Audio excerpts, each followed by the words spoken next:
Hi betting experts, on Thursday, April the 17th, we're off to HQ, the third and final day at Newmarket, the ground on the softer side after all that rain we had on Tuesday. We start off with our betting expert daily nap, sponsored by PriceUpBet.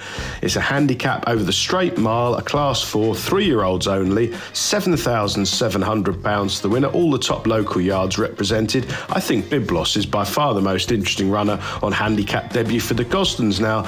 John and Thady landed running as usual, 3 winners in the last 14 days. Kieran Schumacher's booked, he's riding really well. He's had 4 winners in the last 14 days. And Byblos ran 3 times last season. Kempton, Newcastle, and at this track over a mile. I think his best effort came here on soft ground. He was beaten 4 1/4 lengths by I Said, but if you watch that run back, the winner was definitely advantaged from coming from near last, winning really impressively off a pace collapse. Byblos, well, he got in an absolute row on the lead from a long way out and faded out of things at the furlong. But he did stick on reasonably well. He certainly did best of those who went early. Present Times was a well-backed odds-on favourite of the Applebys there, and he was the one who duelled with Byblos, and they rather ruined each other, but it was a pretty good effort.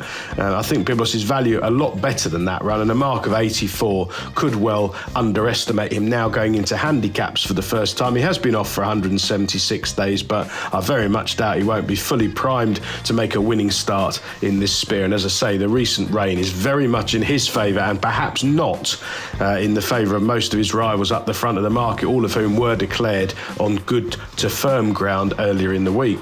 Our betting expert value angle selection, sponsored by PriceUpBet. This goes in the 3 o'clock.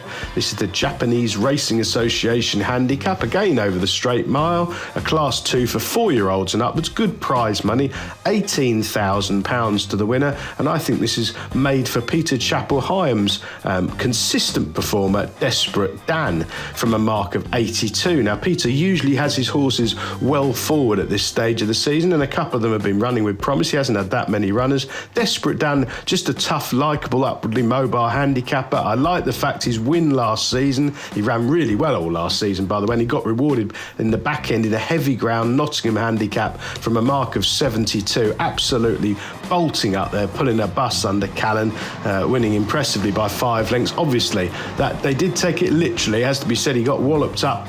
I think it was £10 in one hit, which is plenty, but he continued to run well afterwards. As I say, he handles soft ground, which is a big plus, and again, it's a race full of horses who've got plenty to prove on ground with a bit of cut in it, and Desperate Dan revels in the mud. Ray Dawson's been booked, who's riding really well. He has been off for 173 days, but as I say, Peter usually has his horses fit, particularly for an 18 grand handicap, and Desperate Dan's getting plenty away off horses who aren't guaranteed to go in the ground. Best of luck on Thursday, betting experts, and please do like and comment on all of our PriceUpBet sponsored YouTube videos.